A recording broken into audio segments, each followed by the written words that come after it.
Hello friends, आपका स्वागत है मेरे चैनल पे।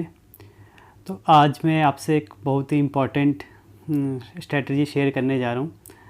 जैसे कि आप सभी जानते हैं कि अब CSIR नेट के लास्ट 75 डेज़ ही बच चुके हैं और कुछ ऐसे बच्चे भी हैं जिन्होंने अभी तक प्रिपरेशन नहीं करी है और या किसी कारणवश वो प्रिपरेशन नहीं कर पाएँ। तो वो जानना चाह रहे थे कि लास्ट 60-70 डेज़ हम ऐसा क्या करें कि हम कम से कम नेट तो निकाल ही लें या हम दिसंबर के लिए तैयारी कर लें या आपके कॉन्सेप्ट अच्छे हो जाएं। तो इन सारी बातों का जवाब मैं आपको दूंगा और आपसे मैं ऐसी स्ट्रेटजी शेयर करूंगा जो आपके काम आ जाए। तो इसे ज़रा ध्यान से सुनिएगा। कुछ पॉइंट्स हैं जो मैं आपसे डिस्कस करूंगा, अगर आप उन्हें फॉलो कर लेते हैं तो मुझे लगता है कि नेट तो आपका श्योर ही हो जाएगा और बाकी आप पे डिपेंड करता है कि आप कैसे चीज़ों को मैनेज करते हैं और एग्ज़ाम देते हैं। पहला पॉइंट है यहाँ पे कि मैं ये कहूँगा, अगर आपने अभी तक कुछ नहीं पढ़ा है या आपने जो भी पढ़ा है वो बहुत ही कम है या आपको आइडिया भी नहीं है कि आपने क्या पढ़ा है क्या नहीं पढ़ा है, तो आप ऐसा कीजिए कि अब आप सिर्फ इन टाइम में इम्पॉर्टेंट चैप्टर्स को पहले पढ़िए। मतलब उन चैप्टर को पहले पढ़ें जो काफ़ी मार्क्स गेनिंग चैप्टर हैं। जैसे कि हर इनऑर्गेनिक में एसिड बेस हो गया, F ब्लॉक हो गया और आपका बायो इनऑर्गेनिक हो गया। ऐसे ही फिज़िकल में भी कई चैप्टर हैं, ग्रुप थ्योरी हो गया, पॉलीमर हो गया, कॉलाइड्स हो गया। ऑर्गेनिक में भी आपके ऐसे ही चैप्टर है, पेरीसाइक्लिक, हेट्रोसाइक्लिक एंड इंटरमीडिएट। तो ये कुछ चैप्टर की जो लिस्ट है, काफ़ी इंपॉर्टेंट चैप्टर हैं जो पहले करने चाहिए, वो मैं आपको प्रोवाइड कर दूँगा। आप उन्हें पहले करें रेदर देन कि आप हार्ड वाले चैप्टर में जाएँ। जैसे क्वांटम हो गया या आपका ऑर्गेनिक में आपका रीजेंट हो गया या नेम रिएक्शन हो गया, जो काफ़ी लंबे चैप्टर भी हैं और क्वेश्चन भी कोई 4 मार्क्स का या 2 मार्क्स का मिलेगा और श्योरिटी नहीं है कि वो को डायरेक्ट मिलेगा। तो आप क्या करेंगे कि आप पहले सिंपल चैप्टर में जाएंगे और मार्क्स गेनिंग चैप्टर को पहले कवर करेंगे। देन आप क्या कहते हैं, जो ज़्यादा मार्क्स के आते हैं उन चैप्टर की तरफ बढ़ेंगे। तो उसकी लिस्ट मैं आपको प्रोवाइड कर दूँगा, तो आप उस हिसाब से मेहनत करेंगे तो काफ़ी अच्छा रहेगा। सेकंड पॉइंट है आपका कि अब प्रैक्टिस के लिए आप क्या करें। तो मैं कहूँगा, अगर आपको प्रैक्टिस करनी है तो आप रेगुलर आप प्रीवियस ईयर क्वेश्चन ही करें।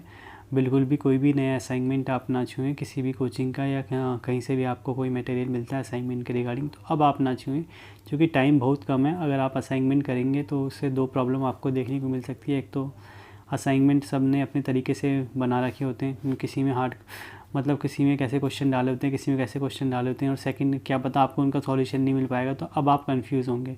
अगर आपके पास सॉल्यूशन होता तो मैं आपको कहता कि आप उसे कर लीजिए, और सॉल्यूशन नहीं होगा तो आप कंफ्यूज होंगे और असाइनमेंट में नंबर ऑफ़ क्वेश्चन भी ज़्यादा हो सकते हैं। तो इसीलिए प्लीज़ उन्हें ना करें, प्रीवियस ईयर करें। हाँ, और सॉरी, प्रीवियस ईयर में भी आप 2016 के बाद से ज़्यादा करें। 2016 के बाद से जितना हो उन्हें पहले करें, और अगर टाइम मिले तब आप 2011 में जाएँ। तो आप 2016 से पहले वाले वो 2016 से करेंगे, 17, 18, 19, 20 और 2011 में बाद में जाएंगे अगर आप पे टाइम मिलता है तब। तो इसका थोड़ा ध्यान रखें। तीसरा पॉइंट है कि आपको अब टेस्ट सीरीज़ देनी चाहिए कि नहीं देनी चाहिए। तो मैं आपसे ये कहूँगा कि अब आप इस टाइम पे आप टेस्ट सीरीज़ ना दें, और टेस्ट सीरीज़ में अगर आपको देना भी है तो आप सिर्फ मेजर टेस्ट दें। जो मेजर टेस्ट होते हैं ना, जिसमें पूरे के पूरे सारे क्वेश्चन इन्वॉल्व होते हैं, तो आप सिर्फ उन्हें दें और चैप्टर वाइज टेस्ट में ना जाएं। अब आप पे इतना टाइम नहीं है कि आप टेस्ट भी करेंगे और असाइनमेंट भी करेंगे और नोट्स भी कंप्लीट करेंगे। तो आप बस नोट्स करें और प्रीवियस ईयर क्वेश्चन लगाएं, वो भी 2016 के बाद से। और कोशिश करें कि अगर आप टेस्ट भी देते हैं तो सिर्फ आप मेजर टेस्ट दें जिनमें सारे क्वेश्चन इन्वॉल्व होते हैं, यानी वो होते भी वो लास्ट टाइम पे ही हैं। तो इससे फ़ायदा ये होगा कि एक तो आपका कोर्स भी कंप्लीट हो जाएगा और एक आपको थोड़ा पेपर से पहले रिवीजन हो जाएगा टेस्ट दे के। फोर्थ पॉइंट है, देखो अब आपको अगर एग्ज़ाम सही में निकालना है और आप बिल्कुल सीरियस है एग्ज़ाम के लिए, तो कम से कम रोज़ 8 to 10 आवर्स दें, मिनिमम 8 to 10 आवर्स दें, तब जाके आपका एग्ज़ाम निकलने की श्योरिटी बन सकती है। और अगर आप जॉब करते हैं तो 6 आवर्स तब भी आपको मिनिमम देने पड़ेंगे। फिफ्थ पॉइंट है कि आप कितना भी पढ़ें पर इस बात का ध्यान रखें कि आप जो भी डेली पढ़ेंगे उसको रिवाइज़ ज़रूर करें। यानी आप 1 से 2 आवर्स रिवाइज़ के लिए भी ज़रूर रखें। यानी आपने जितना भी पढ़ना है उसे रिवाइज़ ज़रूर करना है, और इस रिवाइज़ को आपको वीकली भी करना है और देन मंथली भी करना है। तो इसका थोड़ा ध्यान रखें। सिक्स्थ चीज़ है जो मैं आपसे ये कहना चाहूँगा कि जैसे कि टाइम बहुत कम बचा है, तो कोशिश करें कि आप जितना भी कोर्स है वो 60 डेज़ के अंदर ही कंप्लीट करें, और बाकी लास्ट के 15 डेज़ आप रिवीजन के लिए ज़रूर रखें। अब ऐसा नहीं कि आप लास्ट दिन तक भी पढ़ते जा रहे हैं। आप कोशिश करें कि आप एग्ज़ाम से 1 वीक पहले तो फ्री हो ही जाएं, और अगर हो सकता हो तो 2 वीक पहले भी फ्री हो जाएं और रिवीजन करना स्टार्ट कर दें बस। और लास्ट पॉइंट है, अगर आपको थोड़ा सा श्योरिटी बनाना है अपने नेट में या जीआरएफ में, तो एप्टीट्यूड का भी थोड़ा सा आप फॉर्मूले वगैरह देख के जाएं, और या आप कुछ शॉर्टकट्स यूट्यूब में मिलते हैं उसे आप देख लें रोज़ आधा घंटा, तो शायद आपकी हेल्प होगी ये एग्ज़ाम के लिए। तो ये आपके जो पॉइंट है, ये आपको मैंने वो पॉइंट बताएं जो आपको ज़रूर करना है, इसके बिना आपका नेट नहीं होगा। अब मैं आपको कुछ ऐसे पॉइंट बताऊंगा जो आपको नहीं करने इन लास्ट 75 डेज़, इसमें थोड़ा ध्यान रखना। पहला पॉइंट है कि आप बुक ना पढ़ें बिल्कुल भी। तो सबसे मेन पॉइंट है ये कि आपको अब कोई बुक नहीं पढ़नी। अगर आपने कोई बुक नहीं पढ़ी आज से पहले और अभी भी या उससे तैयारी करते समय आप नहीं पढ़ रहे थे, तो कोई बुक अब आपको नहीं पढ़नी है। प्लीज़ बुक पढ़ने की आप कोशिश ना करें, इतना टाइम नहीं है कि अब आप बुक पढ़ेंगे और चीज़ों को सीखेंगे। तो सबसे मेन पॉइंट पहला यही है कि आप बुक ना पढ़ें।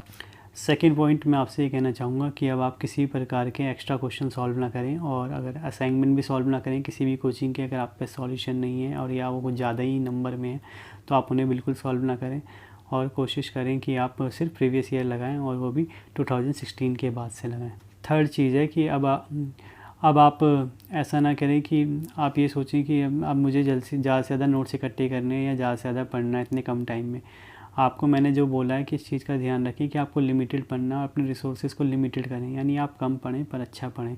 तो इस बात का ज़रूर ध्यान रखिएगा कि आपको कम पढ़ना है पर अच्छा पढ़ना है। तो आप ये क्या इंपॉर्टेंट है वो मैं आपको डिस्क्रिप्शन बॉक्स में बता ही दूँगा, तो उसी पे आप ध्यान दें। प्लीज़ आप एक्स्ट्रा ना पढ़ें और किसी की भी बात में ना आ जाएं, तो इस बात का थोड़ा ध्यान रखिएगा। फोर्थ पॉइंट है, ये भी आपको शायद अब आप प्रिपेयर करेंगे तो देखने को मिल सकता है कि आप ऑर्गेनिक से बिल्कुल दिल ना लगाएं। अब ऐसा नहीं हो, ऐसा मत करें कि अगर आप ऑर्गेनिक पढ़ेंगे तो आप देखेंगे कि आपको समझने तो आ रहा है पर क्वेश्चन नहीं हो रहे, तो फिर आप कंफ्यूज हो जाएं।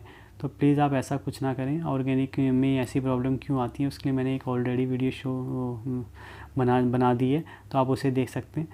पर अब आप कोशिश करें कि आप ऑर्गेनिक को भी फिज़िकल और इनऑर्गेनिक की तरह ही पढ़ें, यानी आप जितना पढ़ते हैं उतना पढ़ लें बस, और उससे बिल्कुल भी दिल ना लगाएं। अब फिफ्थ है लास्ट, कि आप पे कोई भी सिचुएशन आए या कभी भी आपको लगे कि अब आपसे नहीं होगा, तो प्लीज़ आप हार ना मानें।